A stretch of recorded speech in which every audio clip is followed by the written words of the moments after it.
Let's see.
All right.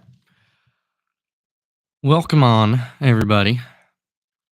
Um, this is going to be my podcast platform. Um, I will probably find another way to stream it um, at some point in the future, but more than likely, we will end up using something else so that I can have these podcasts out to y'all. Hopefully, y'all can hear me okay. I'm hoping this is picking up enough. Trying to mess with some of the settings here on it and see if it picks up better, but I think this might be picking up the best. So I'm gonna mess with it a little bit and see if we have any sound problems and see.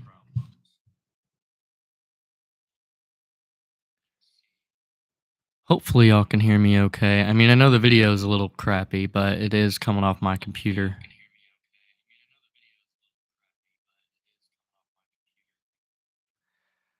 I think we'll be okay. So I'll leave that as that is. So I don't have any issues with that. Excuse my sniffling here. I'm getting over a cold. Um, so I have a few things we're gonna go over in this first episode. We're gonna call this the Sunday sit down unless something changes. So far it is about 6 o'clock on a Sunday. I did go to a Carson Coffee this morning, which was very cool. Caffeine and Octane was very, very exciting. I liked it a lot. Um, They had a lot of cars. There was a lot of people too. I mean, it was a huge event. That thing was massive. That's, like I would say festival level, like big. That was a big 4-hour event. It was really, really nice. Um, because technically people got there at like 7. I would have been there at 7 had I not been up till about 1:30 yesterday. So we held off on that one. Um, Red Dead Redemption 2 is still gonna be played. I'm just, kinda grinding through some work here. My shop that I told y'all about a while back, is being built. I just went to go look at it, and, it is in the process of being finished. So we will be looking at getting that, started up. Hopefully end of this month is what they're going for. I've already got the team hired. Um and everything's going to be great. This company I'm working for is fantastic. They've been treating me amazingly. I can't hype them up enough. I honestly am very happy um, with what I'm doing and with the path that I'm going on. Um, Really hoping that things keep going the way that they are. Just did the tan top on the Mustang that is now black. The whole car looks fantastic. I'm very excited about that. Next things on the list for the Mustang are, well, let me jump back here. Um, Probably looking. Hold on. Um, yeah, Red Dead. Red Dead. We should be able to jump onto. Um, I'm hoping to get that finished here in the next couple weeks, but realistically, I don't know. We'll find out. So hopefully we can finish Red Dead Redemption 2 and then move into another game. I just need to power through it. I mean, some of these games are pretty intense, pretty heavy games in terms of length. So I've got to kind of find out from there the direction we're going to go in.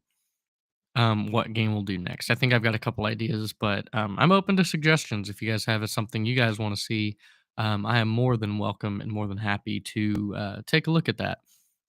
Um, Moving on to the next topic, which is the car. So, like I said, the shop's being finished. Is hopefully going to be finished here in the next few weeks.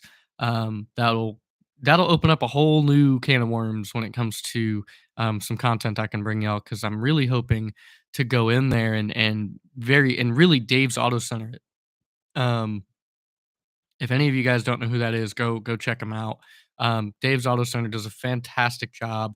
They're out in Utah, and Dave is awesome. He posts videos. Excuse me.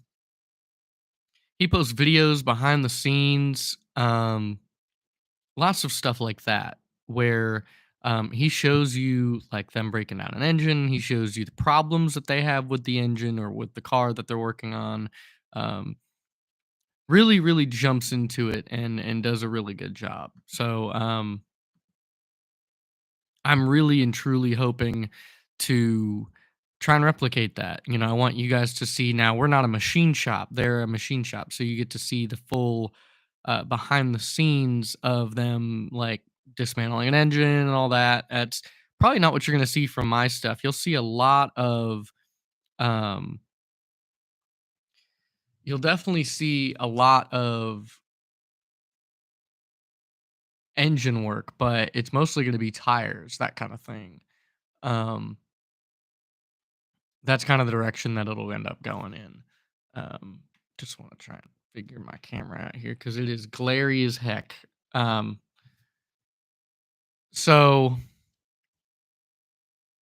I'm hoping I can find a platform that I can do these podcasts on and just do an audio. I think you guys would probably enjoy those a little bit more than a video, but um, again, we'll see how that looks, how that goes.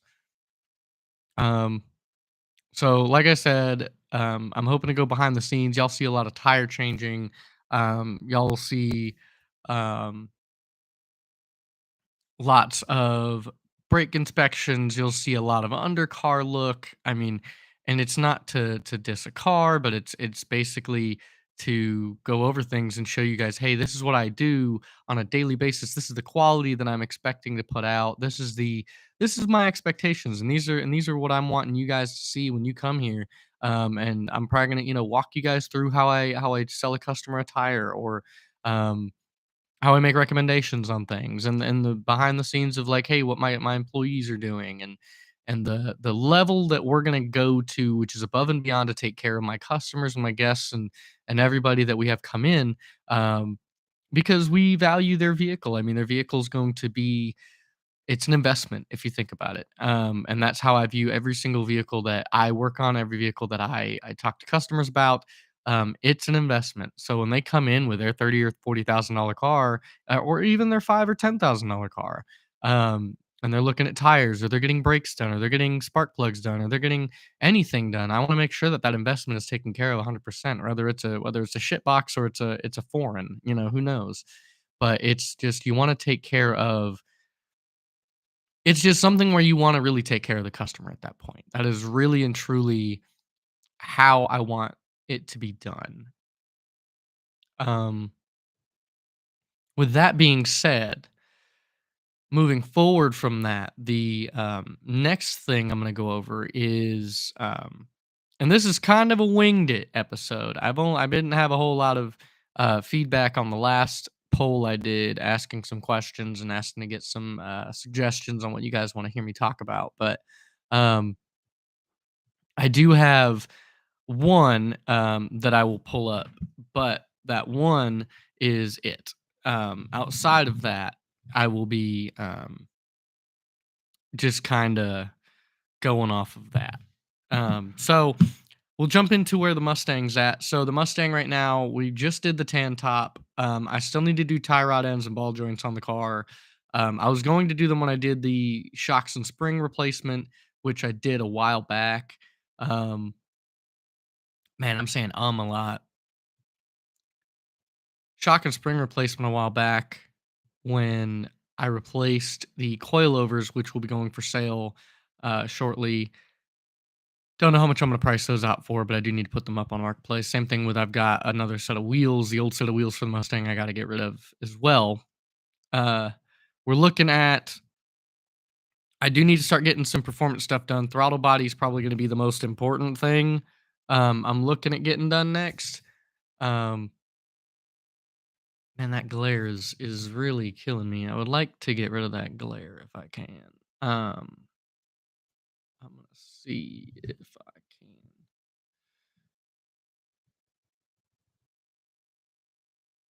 There we go. I mean, that's a little bit better. So, like I said, um, whole project as a whole, the Mustang, I mean, it's doing pretty good. We got the exhaust done recently. It's a turn down exhaust. So what we did was we took Big Boss exhaust tips, and, or not the tips, but Big Boss exhaust mufflers. I got two of them, and we welded them right up. That thing screams on the freeway. That thing, when you're gassing it, that thing screams. It's great. But when it's idling, it's got a nice quiet tone to it, or tone to it, and then when you are coasting on the freeway, when you're just on cruise control, it doesn't have a bad drone. It has a really nice sound to it. Going up from that, so we've got exhaust. Wheels are technically done, but I do need to get a new set of wheels, because the wheels I have on there do not allow me to go as wide of a tire as I would like to help fill that gap. You can go like a 305 with the stock fitment. You just need a new wheel that's probably either a 17 by 9 or 17 by 10. And you can go with up to like a 295 or a 305. And that's going to be the plan for the back. That's going to give it a really nice, good sit. It's on Godspeed Traction S, performance lowering springs from, off of eBay. A lot of people might hesitate at the, oh man, it's from eBay. Um, eBay's not all that bad, honestly. They have a lot of really good stuff. I look at eBay for a lot of parts. I ordered the whole front end kit that I'm going to be doing on the Jeep, and I'm hoping to record the whole thing when we get to it. But again, it's just having, and we're getting there. It's almost summertime. We are in springtime, and the weather is warming up. And as long as it doesn't rain on a Saturday Sunday combo, I can get the Jeep done in about a day. It realistically only takes a couple hours to do some of the things I got to do. So hopefully get that stuff done. Moving back to the Mustang, we're going to be looking at new wheels, tires, some performance upgrades in the engine bay. I'd like to get either a bigger throttle body. I definitely want to get a cold air intake in there. I do need to get a tuner for the car, uh, front bumper, rear bumper, because I'm going to be going with a V6 bumper, which is surprising because a lot of people want to see like tips. I don't really want to see tips on the car. It looks good, and if I would have gone with the exhaust setup that I wanted to, but because I wanted to do side exit exhaust, and where I've got the exhaust at now, it's better if I just go with the V6 bumper. It gets rid of the cutouts on the rear bumper. So, Ugh. Sorry, yawn. Kind of tired. So, moving forward from that, V6 bumper, Terminator front bumper, new hood will go on the car. That hood, trying to think. I don't know what kind of hood I'm going to go with. I'm looking at either getting the Terminator hood, which is a heat extractor, or going with a GT, or a saline functional hood scooped hood, and that will be good too because again, the functionality of both is very important. You either get airflow going into the engine or you get heat coming out of the engine. Both very very good. Probably a Mishimoto radiator will go in there at some point. Uh, Polyurethane hosing to prolong the life of the cooling system. Definitely going to be looking into aftermarket blowers. Like I said, excuse the sniffling. I am getting over cold. Possibly going to look into supercharging it. That's the long term plan. Aluminum or carbon fiber drive shaft underneath. Transmission's definitely getting swapped out for a manual at some point. They're pretty cheap too, so realistically, I can look into getting one of those. Um, Going back into that, the motor's probably going to stay where it's at for a long time, unless I decide to go swap it with a Cobra 4 valve or swap it with a Coyote 5.0. There is the idea of a swap it for a Voodoo. Voodoos are extremely expensive, so you're probably looking at like a $19,000 engine. We can uh, definitely see that as a possibility, but also we'll see. I mean, it's a very expensive possibility. A Coyote I can get for 5 grand. I can get a 4 valve off of a Mark 8 for 2 grand. I mean, the engine swap modifications are endless, but it's also just depends on the direction I want to go. Realistically, next move after that would be mm, rear end has got to go to an 8.8 at some point. Probably before we do the transmission swap. The drive shaft and everything will all link up just fine. But the transmission, it's either going to be a Tremec or it's going to be a T56 or a T5 uh, to bolt right up to what I have now. And like I said, the motor's going to probably stay where it's at for a while.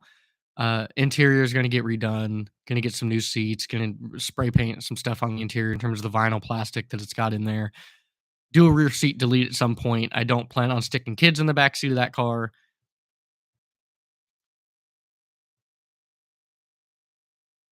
Would like to look into some slicks at some point, but for now, like I said, wheels and tires will be done probably next. Brakes, definitely looking at getting a Cobra brake caliper kit. Uh, Either I'm gonna go with the Cobra calipers off of like a Terminator, or we're gonna go with the Brembos that came on the Cobra R. There are kits on LMR for both of those. Highly recommend y'all look into those. Eventually, I'll probably have this streaming through or podcast set up to where it's just audio, but there's also the possibility of it being if it is video, you'll see me talking, but then you'll see the screen cut with caps of pictures of whatever I'm discussing or talking about. Kind of like how VinWiki does some of their interviews. Moving forward from there, So the Mustang has a lot of stuff going for it right now. There's a lot of stuff that I'm looking into. So of over time, over the next year or two, hopefully that car will be built. Moving into um work, like I said, the goal is to have some things paid off by the end of the year.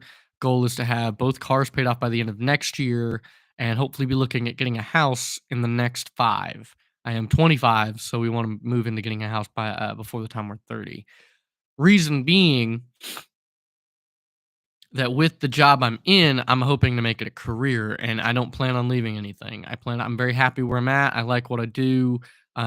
Building a shop and hopefully putting my name behind it is the goal. And I want to be the place where everybody goes to get everything done. I want to really build the car community around it. I'm hoping to plan meets and start doing meets on Sundays there. Hey, we're gonna go to Caffeine and Octane, but let's all meet up at my shop, and if we need anything while we're there, then hey, we need to air up the tires or whatever, then we'll run down, we'll do that and then we'll run down.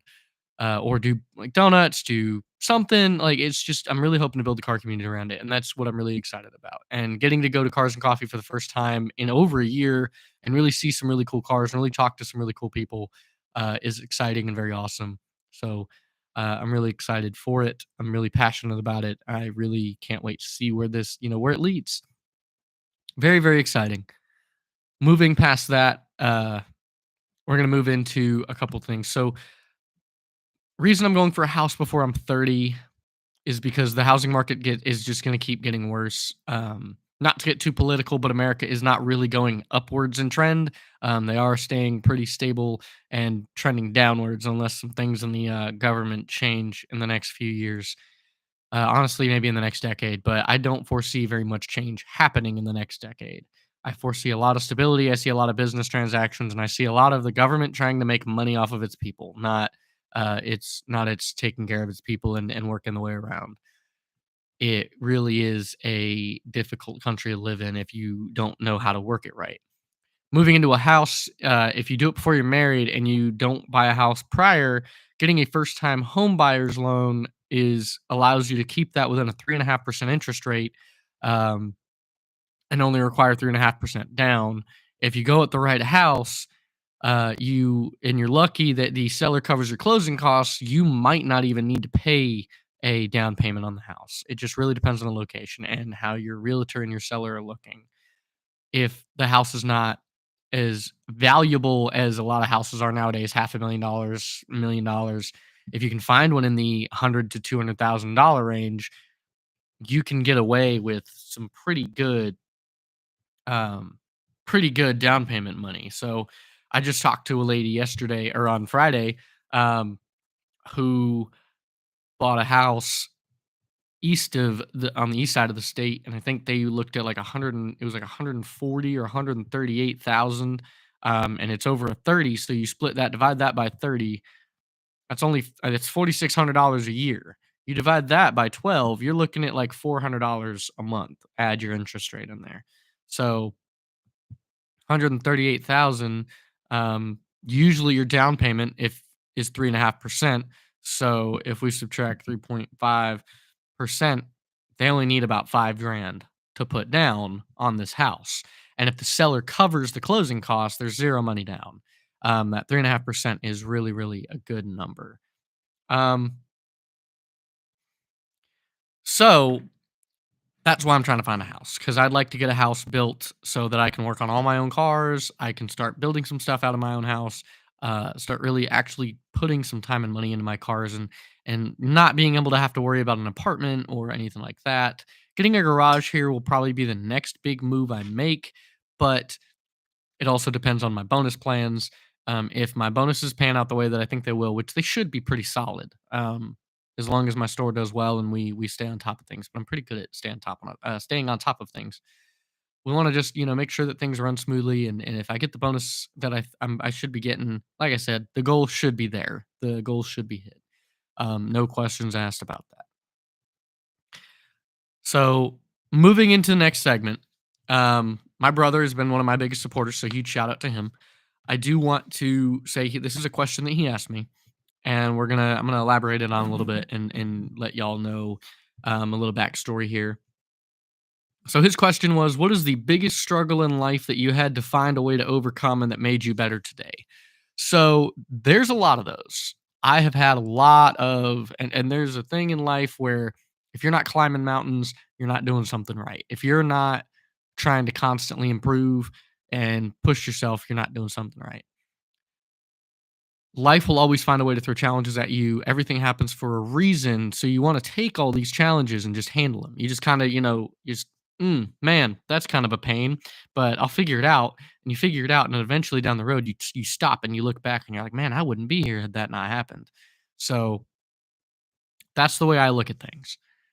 When you look at the biggest struggle I've had to overcome, it's myself. Going on like 8 years ago, I almost was not here. I almost left our earth and left existence and moved on. I was very stressed. I was going through a lot mentally and I wanted it to be over. I wanted the pain to hurt or to stop hurting and I wanted to move on. I had an opportunity that just kind of presented itself to me. I decided to say, sure, I'll give it a shot. I got a phone call after that opened me to not my first job, but it opened me to the job that moved me to where I'm at now. It moved me into my first car. It moved me into everywhere that I want to be now.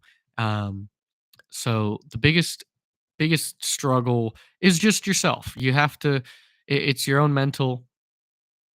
It's really and truly a lot to do with how you handle and visualize challenges in life. You've got to take things straight up. You've got to be upfront and you've got to be direct with it. You've got to handle problems uh, head on. You can't really just go around them. You can skirt around certain problems. I mean,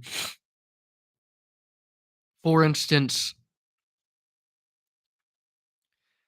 you buy a car and you change the brakes on it, and when you change the brakes on it, you did it all correctly. You followed all the directions, but it squeaks.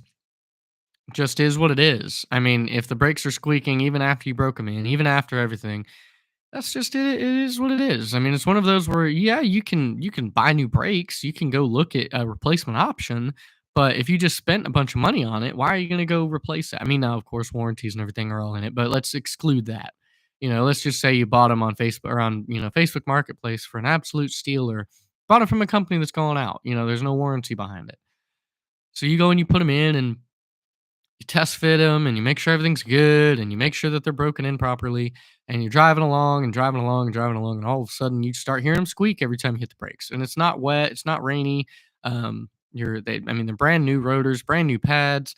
You made sure everything was done right and it's just not, it's just squeaking. It's just really making a lot of noise. Well, the car still stops. The brakes still work. And you've inspected the system. The fluid's good, the calipers are good, everything's good. It's all where it needs to be. But there's some noise. That's something you can kind of skirt around from. And in the sense of your own life, those are little things that you can kind of get around. You don't want to go and change your whole life for little things like that. Now, the biggest struggle that people have is they want to jump into those problems and either solve them or they just completely disregard all their problems until they reach the goal they want to reach. But sometimes them disregarding those problems don't let them reach the goal they want to reach. They basically ignore it to the point where they can't accomplish anything. They can't get anything done because all these problems that they're avoiding are coming back to bite them. One of the biggest struggles that a lot of people deal with is addiction of some way, shape, or form, no matter what it is. Um, an addiction is basically a habit that you've turned into a recurring thing, that you make it into a routine. Whether it's, and for some people, whether it's you go and you spend $100 every day, whether you go and you spend, you buy fast food every day, whether you're buying breakfast, lunch, and dinner out of the house and you don't save any money, whether you drink every day, whether you do drugs every day, whether you do a whole bunch of things, um, regardless of whatever it is, people struggle with it and it's very, very difficult to deal with. And it can intermittently mess with your way of life and mess with the goals that you're trying to achieve. So it's all about the supporting cast you have around you and making sure that you are looking out for yourself, but not in a selfish way. You wanna make sure you put yourself first, but also make sure you take care of your people. Make sure that you take care of the people that are there for you. Because if you don't, again, it puts you in a position where you're by yourself. And being by yourself is fine. There's times and places for it. But when you're by yourself, you can't accomplish as much as when you're with a team or with a partner. So just something to really think about and really put yourself forward. So that was probably the biggest struggle I had was moving through myself and moving on. And I was a very selfish person. I was a very narcissistic individual for a long time. And now I'm not. Now it's not about me. Now it's about the picture, the bigger picture. And no matter what I got to do to get there, that's what you got to do. But you got to have a good surrounding cast. Got to have a good set of friends, good family, good communication, good people, and a good way of life. You've got to have a good positive outlook on life. Positivity is huge beyond belief. You have no idea the power of a positive mindset, and it's something that I can emphasize time and time and time again. Being positive is very, very important to me. No matter what situation, you want to see the positive, and that's why having future goals is very, very important. So realistically, the best way to handle a difficult time in your life, no matter what you're going through, even depression, I was in that point. Like I said, I was so far in that hole. I had hit rock bottom. I was on the bottom of the floor. I was done. It was over. I had the note written. I was ready to go. I don't want anyone to ever have to be in that position. Now, can I control that? No. There are things in my control that I can control. I can control what I say, what I do, but I can't control other people. If anybody's ever seen the movie Bruce Almighty, there's a scene there where again he's been given the power of God. He's been given the power of an ethereal being that he can control and do anything he wants except control free will, and I think there was one other one. But free will is something that everybody has, and that's where you need to make sure that if you are trying to be a supportive friend or partner and you want someone to change, well, it's okay to want, but it doesn't mean it needs to happen, and it also doesn't mean that you can make it happen. It's one of those things where you will make suggestions. So, for instance, you want someone to buy the same car as you, right? Hey, I really think you should, I would love it if you got one like just like mine, and we could build them together. Okay, it's a suggestion. I mean, unless you're buying it for him, let him. I mean, if he goes out and let's say it's a Toyota Corolla, and you want him to buy a Toyota Corolla, and he goes out and buys a BMW M3, well, that was his decision. He chose to buy an M3 because that's what made him happy. That's the choice that he wanted to get. So, but you can make suggestions. You can be as intellectual about it as you want, as informative as you want. You could say, "Hey, the BMW M3 has this problem, and is this expensive, and this costs this, and these parts cost these, and they're very difficult to work on, and they're the aftermarket's huge, but they're expensive and pricey, and the community is really focused on racing and Nurburgring and this, that, and the other." And again, I'm just being stereotypical with that. And you can go and say, "Well, why are you buying an M3 when your commute is all the way an hour away from here and you drive like a maniac and you already don't have money and you already spend a lot on gas." So you're like, "A Toyota Corolla like me will save you money on gas and the aftermarket's a little bit there and you can build them and they're easy to work on and parts are cheap and everything's yada yada yada yada." You can go all you want on whatever tangent you want. You cannot make them make that decision. You can influence them. You can give them all the facts, but as an individual, you do not want to make those decisions for somebody because it comes back to bite you because they're going to say, "Hey, I thought you told me this car was easy to work on. I don't have any of the tools for this car." And what if they have all the tools for a BMW? I mean, who knows? It's just those are topics and things that when it comes to living your life, you want to put yourself in the first position, not in a bad way. You're not in a selfish way. You put yourself in the first position as a future goal. You say, "Hey, look, I want to have a house by the time I'm 30, like I do. I have a 5 year goal. That's 5 years. That's a long time. People may see 5 years go by fast, but if you're not taking advantage of the time you have in those 5 years, then you're losing it, which is why being a car person or going to events or something like that, is important, but it's also when you decide that you want to have long-term, midterm, short-term goals, that if you're in a financial position, for example, if you're in a financial goal and you're like, I make $30,000 a year, I want to make 60. I need to double my income as soon as I can. Okay, so you put your head down. You grind it out at your job. You ask for job opportunities to move up. You look and see if there are positions in your company that make enough money that you're okay with. And so you sit there and you make those connections. You talk to your boss. You talk to upper management. You talk to people in those positions that make that kind of money. You maybe look around for an opportunity. Make sure that you're in the job field that you want. I mean, I've seen people who have worked automotive who've wanted to bake, who want to cook. I mean, when I was at Discount Tire, I had people that did that. They wanted to cook and bake and be in a restaurant, but they worked at a tire shop. And I'm like, you're in the wrong industry, dude. Like you should be in the restaurant industry. You should be getting your feet wet in what you want to do. Make that sacrifice for the short time or find a way to slip in part-time doing what you want to do until you can financially afford it full time. Same thing with content creators, same thing with car people, with YouTubers, anything like that. It's something where if you don't have the ability to do it right away, find a way to get in it. Find a way to put your feet in the water and get wet with it and just kind of let me get in it, instead of just looking at it as a picture on the wall and never finding a way to get in it because you're too scared to take a step away. You've got to find the way, and there is a way. There's always time for it. You have time for what you make time for, and I personally believe that. And if you have, for example, mental health problems, and you make time for yourself, and you're very isolated and you're very not lazy, but you put yourself first, your mental health's gonna come out better. If you know that you're working a lot and you're stressed out and your body hurts and you're tired physically and emotionally, well, taking days off and just completely laying in bed and being lazy and decompressing is a very good thing to do. And eventually finding, again, you've got to find the way to get up. You can't just sit there and do that all day, every day. But you find ways to find your time to unwind, and then get up and move forward and find the solutions. So my biggest struggle, it was, like I said, getting through myself, getting over myself. But moving into the topic of um, where I'm at now, I'm in a position where I'm about to run a shop. I'm about to make enough money to be comfortable. And moving forward from there, I have both of my cars. I've got a 4x4 off-roader. I have my two-wheel drive Mustang that I love.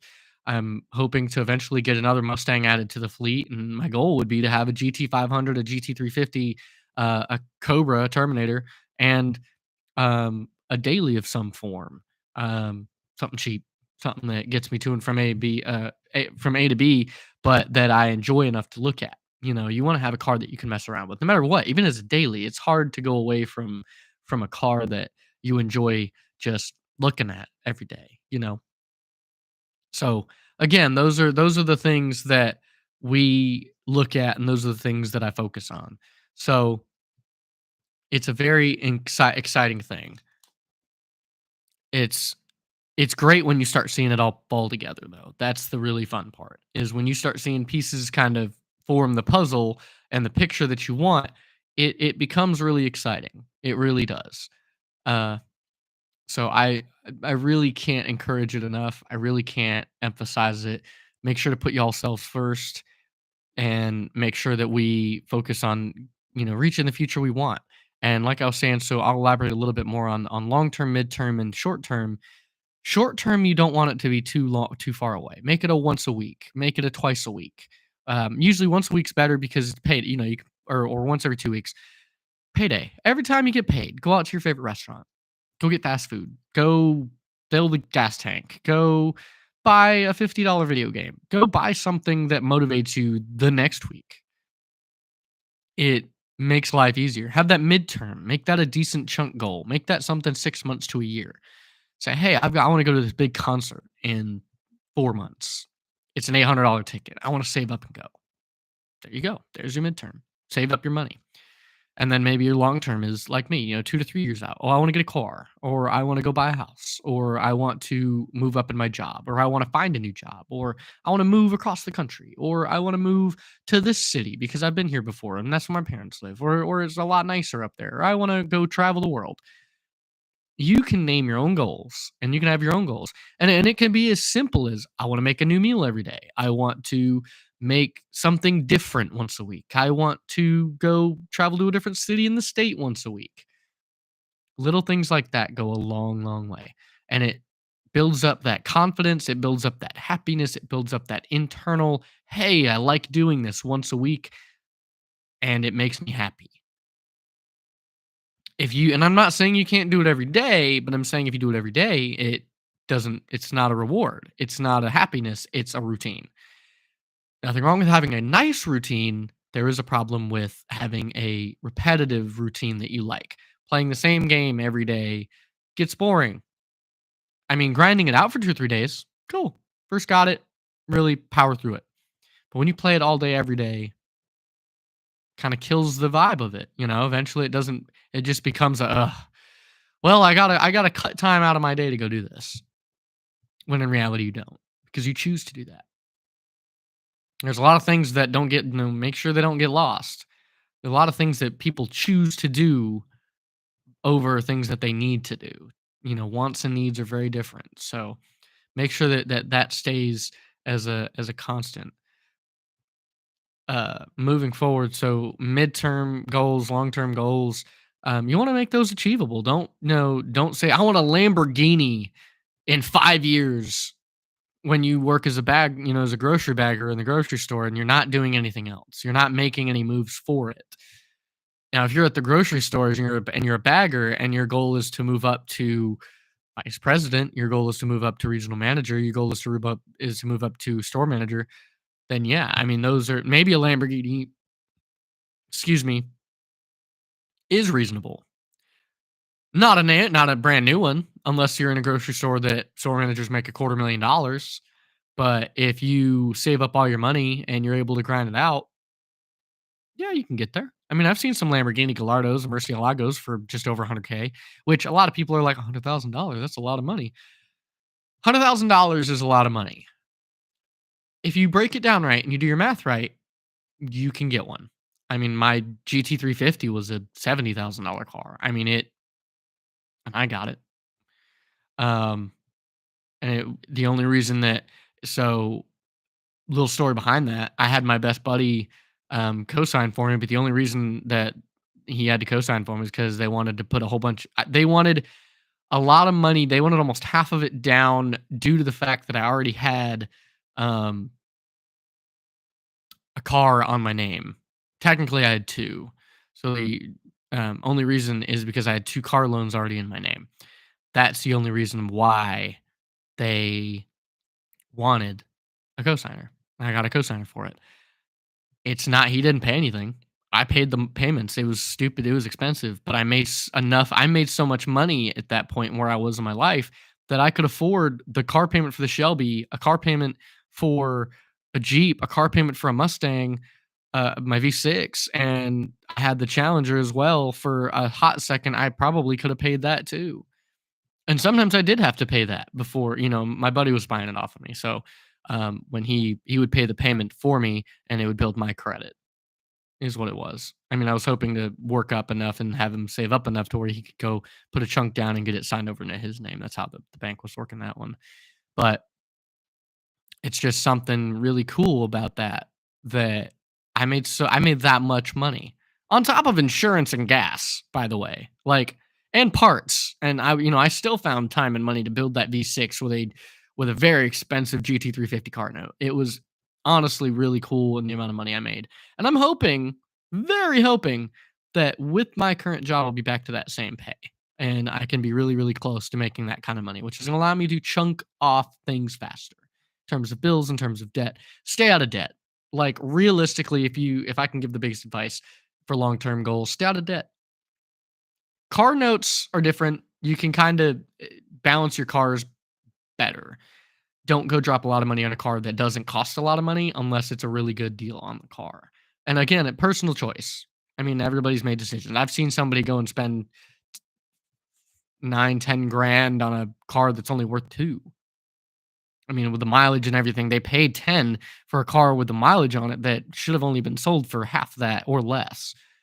But everybody makes their decisions. I mean, sometimes you gotta do what you gotta do. So realistically, make sure that you put goals that you can achieve. Make sure, like, I had the Shelby was a goal at one point, and I got it. I mean, it took me only a couple years, but I got it. And realistically, it was not a far-fetched goal. It was a $50,000-$60,000 car. I had made enough money. Had I not bought the Challenger and kept my V6 Mustang that I had, I probably would have had the Shelby a little bit sooner because I would have had the negative equity on that V6 Mustang flipped way faster. But it is what it is, and that car note on the GT350 or on the V6 Mustang was nothing. I was paying like 250 a month, and I went up to 850 for the Challenger at one point, and then eventually got the Challenger down to about 4. I think it was about 450, about 500 bucks. So, like I said, focus on building the credit. Focus on building the debt free if you can. It's good to get in some debt beginning, but you really want to, you know, try and stay away from it if you can. But I appreciate y'all tuning in. I will catch y'all on the next one. This was an intro, and I will see y'all on the next episode.